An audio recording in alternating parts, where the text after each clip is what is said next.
રાજનગર ચોકમાં.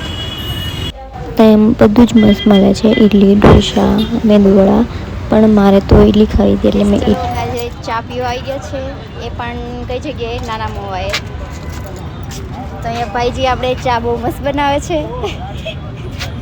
તમારે આવવું હોય ચા પીવા ભાઈજીની તો અહીંયા લોકેશન છે. બહુ સારી ચા મળે છે અહીંયા, તો અહીંયા આવી જવાનું.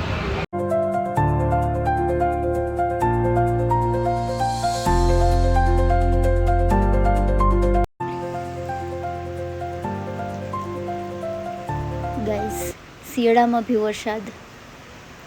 આમાં સ્વેટર પહેરવું કે રેનકોટ પહેરવું? તો તમે જ કહો ગાઈસ કે આપણે શું પહેરવું જોઈએ, કોમેન્ટમાં મને કહેજો.